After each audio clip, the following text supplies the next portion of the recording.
Oh yes, this is the Hardcore Marketing Show. I'm Casey Cheshire, your host for this epic journey. Today's show is sponsored by Ringmaster, on a mission to launch B2B podcasts that create relationships, generate revenue, and drive growth. Ringmasterlive.com. Bam.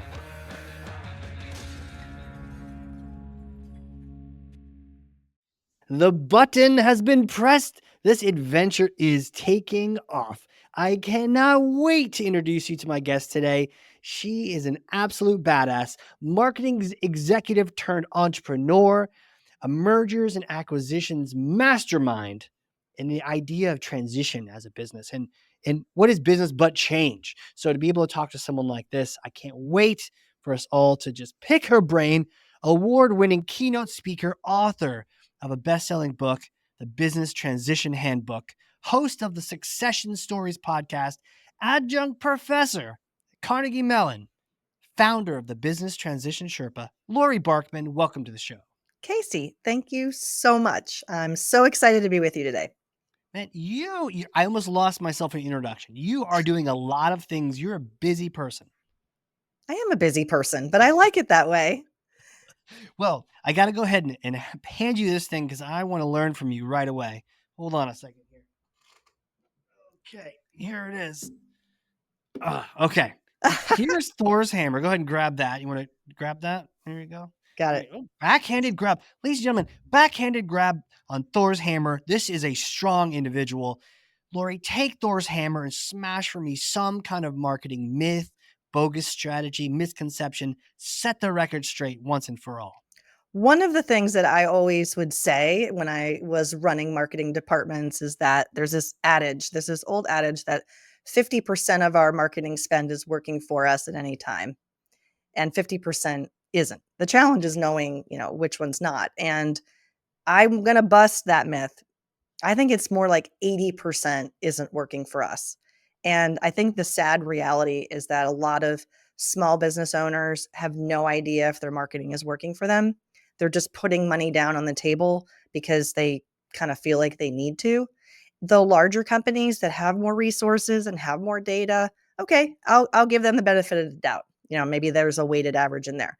But I think for the average business owner, they're just kind of going through the motions. Yeah. And marketing too, right? I mean, if we are guilty of this, if we fall into that activity mindset, just of doing more, right? And yet 80% of this budget can just be going down the toilet. Where does this come from? How do businesses end up in this situation? We have to grow, right? And so there's a expectation that people on our team are either equipped to help us or they're not. And if they're not, we're going to look outside. Sometimes when we look outside for resources, we look for people that we're familiar with. I can think of one example. Her background was in broadcast and television. And when she was looking for a partner, she picked someone who she used to work with. Now, maybe they were a supplier, and so she had good comfort level. But the reality is that the services being provided are not broad enough or focused enough on what she needs today. And I think there's a kind of like a comfort level when you have someone that's the incumbent service provider and you're just not looking at that with a fresh eye saying, wait a minute, maybe the price I'm paying for this service is off, the value or the return on this time and return on investment isn't there. And some of that is client side. Well, I think I've always been client side. And so I've always tried to be a really good client, which means, you pay your bills on time, of course. But the other side of being a good client, I believe, is being clear about what your objectives are so that your service providers can deliver. And sometimes you can have performance-based agreements that really align. I don't like calling service providers vendors. I never like that word. But the partners that when I was leading the largest team I led, we had $100 million marketing budget, and it was massive. So we could do a lot with that money, and we had a lot of partners. We had a lot of marketing partners, and some of them were pretty strategic, and some of them were more transactional. And so there was a spectrum of how we managed those relationships. But throughout everything, my encouragement to my team was, we need to know what it is we need. We need to be measuring. And if we're not able to measure and they're measuring for us, then we have to be able to trust the data. But we have to put it all together. And we were pretty highly accountable to our results. We were producing, this is 10, 12 years ago. There's much better tools than what we had back then. But even back then, we were using all kinds of methods to produce and roll up reports for executive summary on a weekly basis so we could optimize. And we had the luxury of being able to move dollars in and dollars out. We had the luxury of having a test and learn budget. I realize not all companies are able to do that. But I think it's always good to hear from the big budget people in terms of how they do things and then dial it back for what's realistic and achievable for smaller companies. When you hear someone has $1,000 marketing budget or a $10,000 marketing budget, what is 50%? What is 80%? But when you think about 100 million, and if it were left on its own and 80% of that, and that's $80 million, right? So yeah, the idea of learning from those who have wrangled that much money is exciting to me. The idea of rolling up the reports and dealing with the different vendors. Where do you start? Is it the objectives? Is that where you start? Because I gotta imagine you just have people. We're not gonna call them vendors, the partners here in this process, and you're paying all these. There gotta be just that much more complexity that can enter in. Yeah, absolutely. Again, I'll kind of dialing in from my past experience when I had larger marketing budgets. Yeah. Even on the smaller side, at a corporate environment, it was about $5-6 million, and this is about 20 years ago. And what was true then and true throughout my digital marketing career as I gained responsibility and accountability for larger budgets was um, really being focused on the core measurable objective. And I think there's the performance management side of marketing and there's the brand side of marketing. Most of my experience has been on the performance side, but I've always partnered with the brand. So that's the caveat with my background has been very, very heavy on performance oriented marketing. So everything that we did was measured. We set goals, objectives, and an ROI was fully loaded. Even when I was in a software environment. So I worked in e-commerce teams, I worked in software and SaaS environments. I've worked in highly considered purchases that are more than $100,000 and purchases that are $100. But I think the common link is that we have to be focused on a goal. We have to have a test and learn budget if we can. I think that's really important, especially in marketing because it's ever fluid, ever changing. Fun fact: I was an early the brand that I was with was an early marketer as a paid marketer on Facebook, and Oh it was wow. so early that you still needed a .edu email address. Um, so that was a test and learn experience, right? To be an early advertiser on Facebook. Um, so I have tons of examples of that from my experience, even including Google Ads. I was managing Google Ads for a major apparel brand in the early days of Google Ads and on a spreadsheet with 40 keywords. And my CFO asking, well, what's the ROI? And I was like, look at this. And then it just took off from there. But it was all Jeez. about the measurement. And then passing that mantra on to your partners and everyone that you're paying, all the different people that are supporting you from the outside so that they know that these are the numbers we're trying, like, did Absolutely. everyone know their place and know, like, Yeah. And you yeah, have to. You have to be on yeah. the same page because if they're missing the mark in some way, you got to hold them accountable. And I think the team needs to hold itself accountable. If it's not working, then stop banging your head against the wall. What are you going to do differently? The word accountability has come up a couple times. Talk to me about how you hold the team and partners accountable, team and those other folks working with you. Yeah, the best way that I can explain it is to have those goals set. Every team member that I had on the measured marketing side knew what they were accountable for, and the way we organized the team. And this was at the larger company entity that had this, $100 million budget. We were organized by um, kind of like sort by sourcing, right? So, for example, there was someone who was specialized. I mean, team specialized in television. We had a Mm, team that was specialized in paid search. Then we had someone focused on organic search. We had someone focused on, I'll call it the equivalent of affiliates and display ads. And it was important that those because there's a lot of intersection points. So um, sometimes the swim lanes, overlapped. But the way we approached it was understanding our particular customer journey. What was the funnel? I realize that it's not always linear, but just to use the funnel generically, what was the funnel experience like? And then eventually my team took on more accountability in addition to the attract and awareness side of the funnel. We were also then downstream too in terms of managing email marketing and conversion to that next gate. Ultimately, it was an enrollment measurement that mattered to get a student in a seat, but for us to, on the marketing side, understand what is it that at least moves people through. And so we would set pretty detailed budgets at the start of the year. It was almost like inventory management, where we needed to understand our conversion rates through these different sources of leads. And it wasn't just the lead, like it was the qualified lead, right? It was the marketing qualified, sales qualified that ultimately moved people through the process. And then we were measuring, like I said earlier, on this daily, weekly basis, rolling it up monthly, rolling it up quarterly, rolling it up annually. How many of each of these categories from these sources do we need to ultimately get this weighted average blended cost per acquisition metric? And so that's what we were held accountable to. And each person on the team knew what they were being held accountable to as well. So you had the accountability of the cost of driving the business as well as a overall number of how much you have to drive?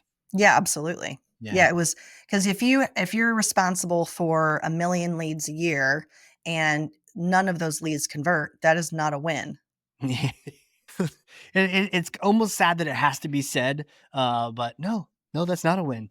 You mentioned the crossover between these different functional teams, and the thought occurred to me that sometimes that crossover can be dangerous. And I'm curious, how did you keep accountability and foster collaboration, but not have it turn into like competition? Well, there were 2 different groups where there was definitely an overlap. Let me speak to my team first and then this other Sure. team and then how we integrated. Well, there were 3 teams, I guess.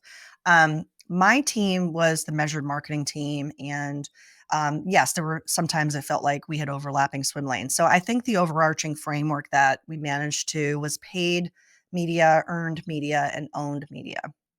And that's kinda how the Venn diagram looked, is there were these little intersection points in the middle, if you can imagine 3 concentric rings overlapping. And so we would manage through that on my team. We had really good communications, people had good working relationship. Everybody was in the office every day, and so we saw each other. And, the other team was an interactive team, and the interactive team was a shared service. So this shared service would manage the web platforms. They were trying to drive SEO. They were handling analytics on the site and measuring conversion on landing pages. And so when it comes to the owned media, right, we definitely overlapped with the interactive team that was supporting our brand.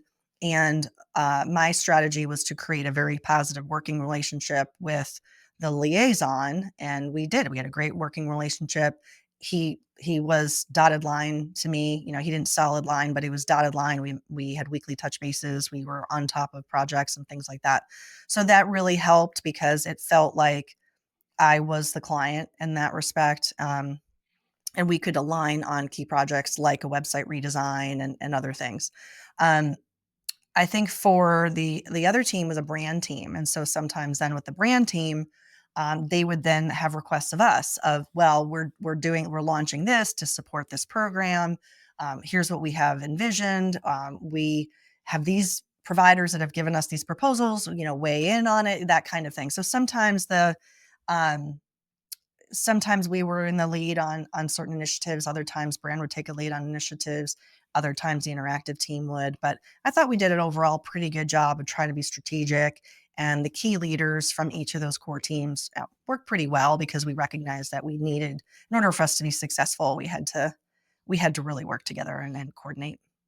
And had you not, I could easily see, percent of that spend just going to waste to friction, just between the lack of collaboration. I once worked with a group that had one team send something like $30,000 worth of leads over. And the other team was like, well, we never got them. And it's because they were stuck in some connector between the software tools. And everyone was like, well, we sent them. Well, we never got them. And they're just dying in there. And it's like, people, come on. We're going to Yeah. share the screen. And like, so you were able to, was it the frequent meeting? Do you think it was the people? Was it the meeting tempo? What drove that collaborative environment that you don't often hear about? When I was hired in from the outside, it was a new role and it was a new opportunity. The teams were reconfigured. I was managing when I was hired at that time, I was vice president of something like vice president of online advertising, and so that was my swim lane for this particular brand. Over time, I was promoted to be responsible for more than just online, but it was Mhm. kind of all things that were driving inquiries and conversions. And I think that my approach with the team from day one was we're going to be strategic, we're going to be focused, we're going to be holding ourselves accountable. And that culture permeated throughout my team for sure, which eventually grew to about 12 people.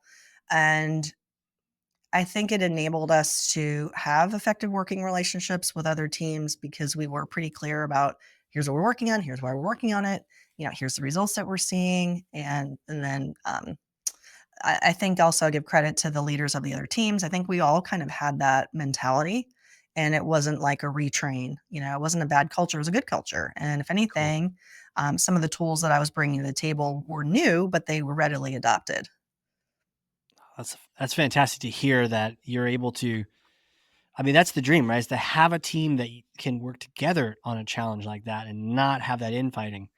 I wanted to shift a little bit. You've mentioned this and it's piqued my interest, the idea of the test and learn budget. And it sounds like everything else you're doing is very intentional. Could you tell us about how you were intentional with allocating for this budget to test and learn? Yeah. So again, kind of thinking back to these two um, enterprise roles that I had, I think the similarity was, let's say, 5% of total marketing spend ish, Okay. right? Sure. Um, and so how you earmark that depends on the company. But that's one heuristic you could think about is, well, what's the total budget? And of that budget, what will I set aside for just testing and learning? Um, an example of that, this is again some time ago, maybe 10 plus years ago. But one of the test and learn campaigns that we had done was on Facebook ads, right? So there was the Facebook group and there's posting and there's social things. But when Facebook ads came out, and it was like a golden goose for us. It was unbelievable, the ROI we were seeing. And we were watching it carefully. You got to sort of be measured about, well, when do you double down and when do you start to, go on the other side of the power curve and get diminishing returns. So we were always watching that. Um, Same thing with search spend in the early days, right? Where you could just see Mhm. this ROI climbing, climbing, climbing, and you're wondering, oh my God, when are we hitting the other side of it?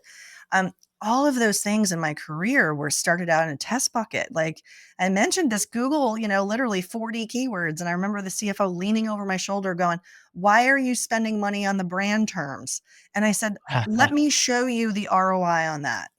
And it was insane. And he goes, oh, okay, go ahead. Like, go keep going. So there's so many examples of things that were test and learn. And so it can be campaign specific. It could be tools. Like if you wanted to think about your marketing stack, like your tech stack, today with the rapid pace of change of marketing tools that are available, whether it's on analytics or it's AI tools to help you be more efficient. Even the tech stack you already are using, the rollout of new features and functionality because of AI integrations is really crazy. Like every time I look at one of the apps I'm using, like, hey, new AI features. So, my encouragement as a marketer and to my team was always be looking for things that you could be integrating. We were definitely birds of a feather. I mean, I think especially in retail, I mentioned I was in e-commerce. E-commerce companies are always watching each other. The culture of our company was we never wanted to be first to market with a particular company. So if they were a startup, it probably wasn't a fit for us. But if other retailers were having success, then we would lean in on it. Now they may feel differently, at some point. I haven't been there in like 20 years, but at that time that was the mindset, is we wanted somebody else to take the lead in on new technology. But I think over time that is also something to kind of be a myth buster around, and it really is dependent on your own company. But a testing and learning can include the campaigns, the source, the advertising mechanisms, the features, functionality that you're using in your tool stack, or how you're doing your work. And I think the pace of change in marketing is something that I really enjoyed, but it's also challenging, right? It's kind of this, you're on this treadmill, and if you don't pay attention, if you're missing the AI trend completely and you're a marketing firm, then stop listening right now and go do something about it. I mean, it's one of those obvious things that you just have to pay attention to, because if you're not, your clients are going to start asking, and an answer that isn't acceptable is probably like, oh, we're not doing anything with it. They're going to go, well, why not? It's the biggest thing out there right now. So just being mindful of all those things, but not doing it for doing its sake, but finding the right fit for your business. Yeah, not just because it's cool or fun, but intentionally trying to test and to your point, you've always said test and learn, test and learn. You're not just like, let me just test this. You're trying to learn something from the process. And had a quick question. When you think about say 5% or whatever the percent is for a test and learn budget, are there other categories, or is it like 5% is my play money and the other 95% are going toward these measurable, accountable goals? Like, are there other buckets involved? Or is it kind of like you carve out a small portion for that and the rest is like, let's serious go forward? Yeah, yeah. So, if 5% is in the test and learn bucket, and then 95% are your core programs, that 95% will be allocated depending on, how you've done things in the past historically. You need to anniversary those results, and from forecasted programs that you think you can, forecast those results to the extent you can leverage data from the past will help you predict the future. But if you're working on something that's totally new, then that would go in your test and learn bucket. Isn't it funny how you highlighted this too? The idea that many and almost most of the things that were in our test and learn bucket end up being like main channels or methods and mediums that, a few years later. Yeah, I mean, that's part of it, right? There's so many things that didn't work, and that's okay. Sure. And that's part of, smashing this myth that we talked about early on. If we're not measuring and seeing what's working and not working for us, and we just keep doing the same things, isn't that the definition of insanity, right? Wasn't it Albert Einstein that said that? So that's, as a marketer, I think something so exciting for our field, that we have this information, that we can attribution, we can talk about attribution all day. It's tricky, I get it. But, for me, even all these years ago, I think thematically it's still the same challenge: is how do you really have attribution? And what we were working on was a shared attribution model, to try to, you can't always sort of give credit or blame the goalie, right? And so if the puck goes in the goal, is it the goalie's fault? Well, maybe, or maybe not. And Right. it's that I'm not as familiar with all the amazing tools that measure attribution today. I just know, as a marketer, it was a challenge back then, and I imagine it's still a challenge, but it's probably gotten better, given the tech stack that's available. I don't know if this is the same way with the Pittsburgh Penguins, but if it's the Boston Bruins and things aren't going well, you can assume it's the team and definitely the coach. That's how it is up here. Yeah. Definitely the Uh, coach. So where do you get your input from? Whether it's in the past for these ideas or even what you're doing now with the transition, are there books? Are there podcasts? What newsletters? What kind of areas feed you information this day? yeah, I spend time more like at the C-suite level than I do at the specific marketing level. So for me, a great show that I love is Built to Sell with John Warlow. And he was a guest on my show. He has written a testimonial for my book. I am a certified value builder advisor, so I guess you could call me a groupie. Um, so I think that's a great show for entrepreneurs who are looking to learn from other entrepreneurs. And I also I haven't listened to it in a while, but one of the other shows I liked a lot was Second Act Stories. because it was kind of like at a place in time when I was really listening to it, was when I was really diving into this idea of being a founder and going into being an entrepreneur full time.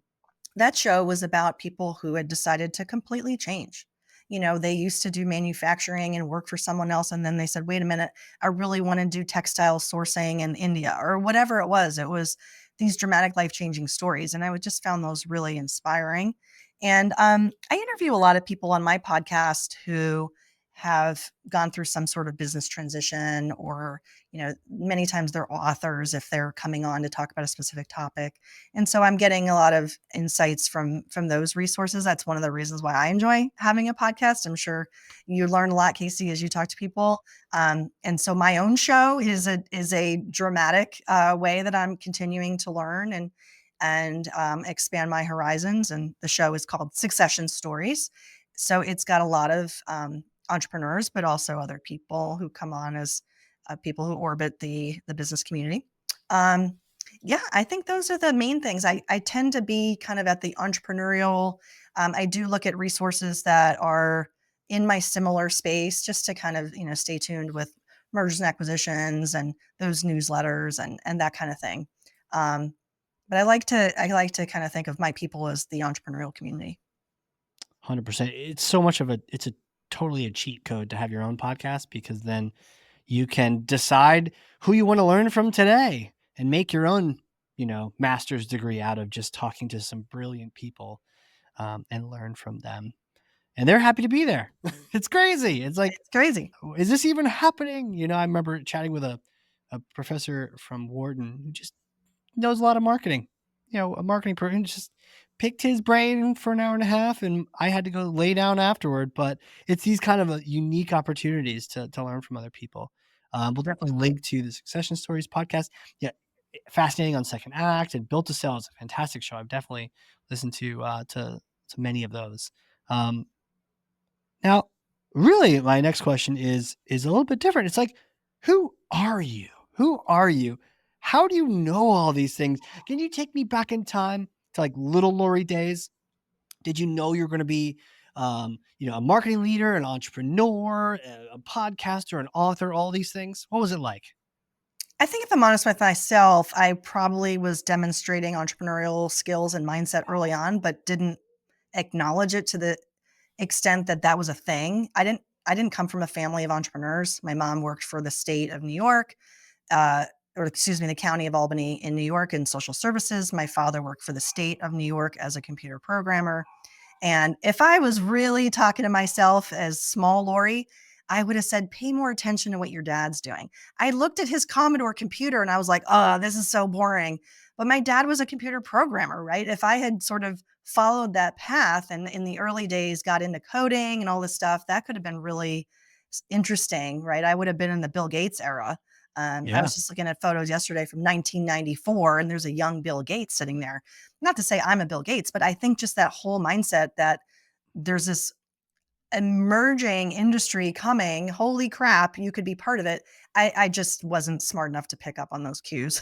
So that's Lori at 10 years old. I was playing softball and just happy riding my bike around the neighborhood. Um, and so, yeah, over time, the Lori in high school was an overachiever. Top grades, student senate president for 2 years, class secretary, yada yada. I was a really busy kid, and I worked a part-time job. So I was sports, varsity, government, student leadership, you name it. I don't know how I managed my time. I did. So I've always been kind of a juggler, handling a lot of things to the best of my abilities, and super self motivated. Like no one motivates me more than me. So when I went to college, I sought out a degree where I didn't really know exactly what I was going to do. I knew it would just sort of point me in a direction. And that was at Cornell University. I got my undergraduate degree in industrial and labor relations. And the outcome of that was going into the field of human resource management.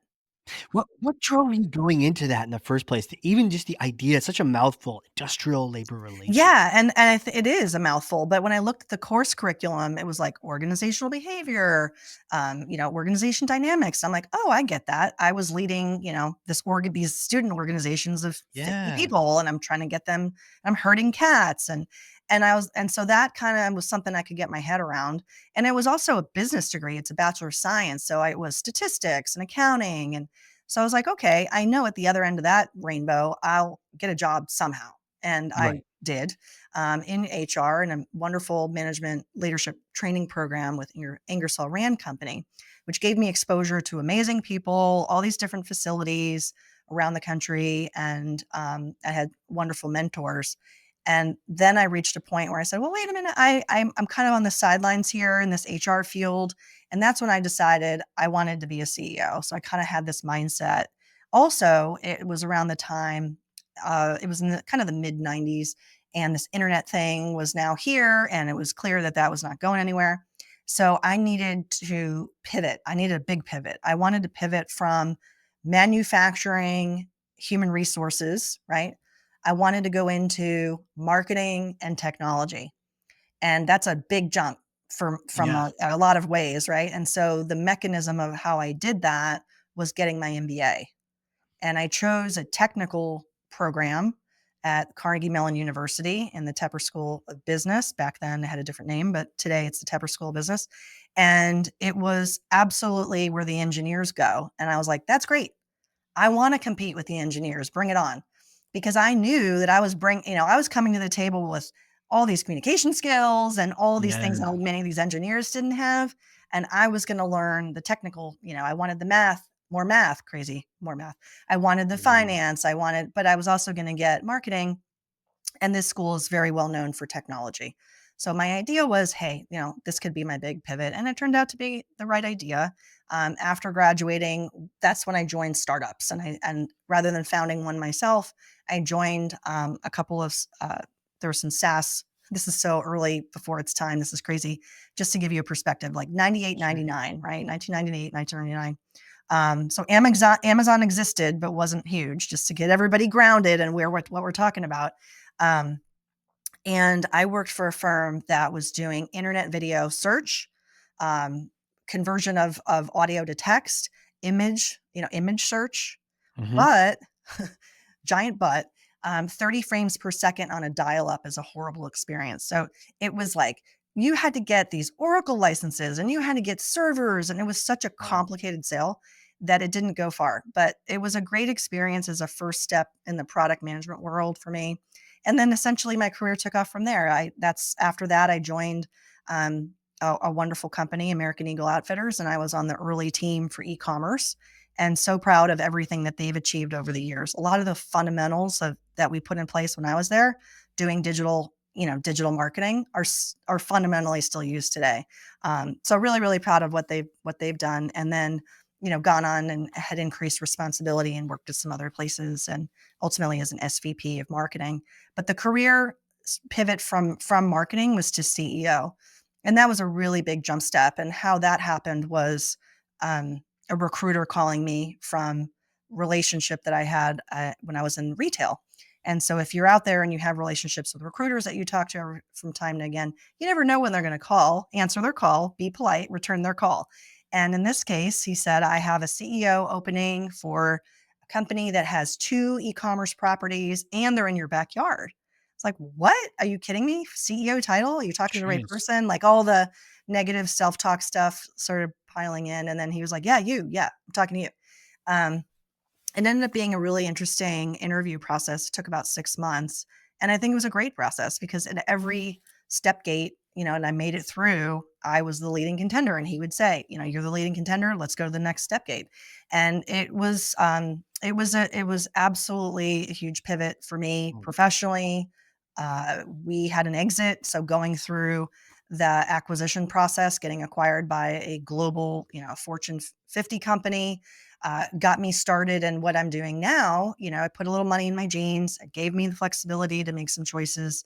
Yeah. This is 10 plus years ago at this point. So, learned a ton going through that. And also then working in the integration team and being part of this global company was really exciting. But rather than being there for 20 years, I was there for 3. And that's okay. At the time I was like, oh, wow, I wish it could be different, but I get it. It doesn't always, go how you want it to go. And I saw this opportunity to help entrepreneurs be strategic about their transition because I think ultimately it was a success story for this third generation family run company. And the transition that they had was for a lot of different dimensions, I think pretty successful. And it just inspired me to want to help guide entrepreneurs to create their own life-changing succession stories.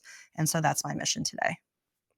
And when you first start working with someone, their company has grown, and are they looking to transition, or do you often start working with them before they've even considered that kind of a change? There's a range. I have a client that's about 5 million in revenue and his vision's to be 100 million and he's building to sell. So he's an exciting client because he's so motivated for improvement and growth, highly coachable. And he's got a pretty long time horizon. He's in his young 40s and he's just like, bring it on, bring it on. What do you got for me? I have other clients that are on a different life, cycle for their company, more mature business, and they've got maybe a 10-year time horizon. I have one client. He's so great because he's even before he met me, he was already talking with his people about an exit timeline so that they knew, it's not this giant question mark. And then when I came into the process and we worked on a strategic transition plan, I helped him think through a number of different exit options. And that company is preferring an ESOP, and not to get into much detail, but an ESOP is a type of transaction that can enable an owner to take some chips off the table. And at the same time, it fit really well with their culture. ESOPs are not a fit for every company for a variety of reasons. But for them, it's kind of option number one.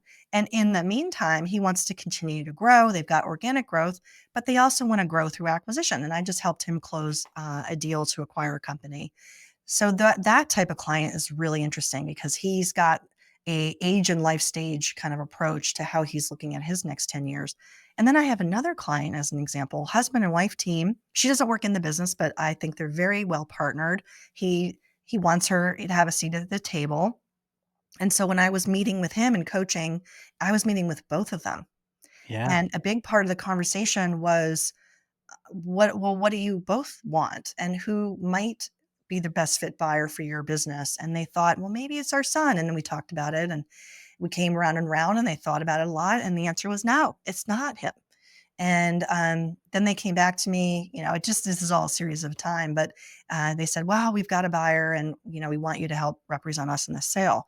So a lot of times people don't know what is going to be behind door number one. And my thinking and what I always like to talk about is create multiple exit options and prioritize them. And that way, if door number one doesn't open or it shuts for some reason, then you go to door number two. I just Mm. talked to a prospective client the other day, and he said, yeah, they're an engineering design firm and they'd gone down the path pretty far with an employee that they thought they were going to sell to. Not only is the employee not buying the company, he quit. So Jeez. not everybody is the right fit, right? We got to sort of be Right. strategic about that. And that's a big reason why if people are working with me when time is on their side, it can help take some stress off the table, right? To be purposeful and have intention for who might be the best fit buyer and then work backwards. So we can talk about any type of firm, but I think a good example would be a firm that has project revenue versus recurring revenue.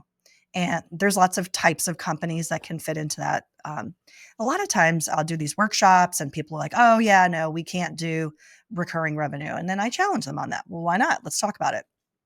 And companies that can do recurring revenue, can open up doors with different types of buyers, but not all buyers are looking for the same things. Buyers have different motivations.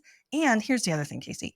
Buyers buy on their time, not yours. And that's the other thing that just to underscore is if we have a business that can be sold at any time, then you have a very well-run business. Why wouldn't you want to do that? Why wouldn't you want to have financials that are consistent and, well Yeah. reported year to Yeah. year? And why wouldn't you want to have some processes documented and so on? So I think that that's maybe another myth to bust is that exit planning is reserved for when you're 1 to 3 years away. That is a mistake. I think optimally it's 7 plus. And that might sound intimidating to people, but I just challenge them back is why? It's just running a better business, like protecting your business, reducing risk where you can, understanding your growth levers, understanding what your competitive differentiation is. Tell me anything there that you should wait 10 years on. Right. I was in a session yesterday. I did a webinar for a group, and then we kind of opened it up to hot seat roundtable. And so they would tell me a little bit about them. Listening for 2 minutes, and then I have to sort of say, I'm thinking on my feet, well, what are my questions or what are my thoughts? And the first guy was saying how his exit timeline is 10 to 15 years away, but they don't have a sales and marketing function. They're kind of complacent. They're just status quo. He's the head of, BD, but he's not really seeking new customers. He's just kind of, coasting. And I Yeah. said, I don't want to be the bearer of bad news here, but if your exit timeline is 10 to 15 years and you're already seeing that you're kind of on the complacent side of things, that's a huge red flag. Complacency kills. I've seen those signs. Yeah. One of the things I would love to pick your brain on from you this past is you've made all these transitions. So it makes sense that you would be the one to help advise others on making their own transitions. If you could go back, this is prior to a lot of these learning experiences, these jumps. Well, first of all, it's a hypothetical question. If you're ready for this, are you ready for a hypothetical question? Yes. All right. I may or may not have a time machine here in New Hampshire. And if we can go back in time and meet yourself and 4 days after getting that undergrad degree, the industrial relations, HR, the business degree, if you can talk to that version of you, what would you say? I think a thing that I would say is to focus on an industry and stick with it. I've seen a lot of people be successful in their career by sticking to one industry for many years. I jumped around a lot, and I think I benefited from that. But at the end of the day, if I was going to rewind, I probably would have told myself, just stick with it, just stick with it. Um, but then again, we don't know our path. So if I was going to then kind of layer in the second piece of advice, would be, hey, pick an industry you like, but then maybe one day be an acquisition entrepreneur in that industry. So you don't always have to work for the man. You don't have to have that corporate career if you want to punch out. But I think you have a lot of credibility if you have this industry and also the network. I mean, I've got a great network. And to your point, I've kind of, gathered up all these things, throughout my career. But that's my nature, right? I'm kind of a Yeah. collector. And I think back to, let's just say, e-com, right? If I stayed in e-com, Mm-hmm. um, would that have been, a better option? I don't know. But I think that's probably the lens that I would have for myself. Okay.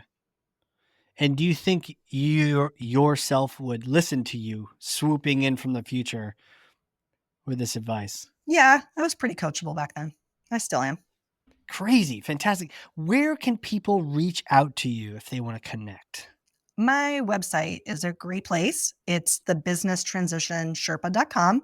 They can get all the goodies, my podcast, my book, my course, which is called Endgame Entrepreneurship, and assessments and different things. So there's lots of tools and resources Mm. on the site.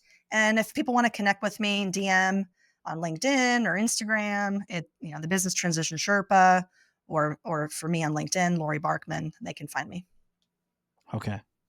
Brilliant. And we will link to the book, we'll link to the podcast, to the website, all these things for those listening. They are just right there in the show notes for you. So click away. You don't even have to type anything. Just touch your phone once or twice. Laurie, thank you so much for coming on here. I feel like my brain is smoking, like I just learned from a professor in a particular topic. Thank you so much for coming on here and schooling me on the test and learn budget, the accountability, managing large budgets, and dealing with teams that have overlapping interests, acquisitions. There's so much to cover today. We probably just scratched the surface. So thank you. You're so welcome. Thanks so much for having me, Casey. Absolutely. And for those listening, if you learned something, and I freaking know you did because I literally have 2 pages of notes over here, I have run out of room, people. I have no more room on this paper. And if you've learned something like I have, then share this episode with one person on LinkedIn and tag us. We'll hop in. We'll have a great conversation about it. But that's thought leadership. It's getting good information in other people's hands. So one person, 9 people, 3,000 people, whatever you want to do. But like the point is to put your takeaways on there and share those too. And I know you've got a million things from these notes, so I'm going to need to even take some time afterward just to like process these things. So consider listening to the pod again if you need to. But with that, Laurie, thank you again. Oh, thank you so much. All right, everyone. This has been a crazy episode of the Hardcore Marketing Show. We will see you all next time.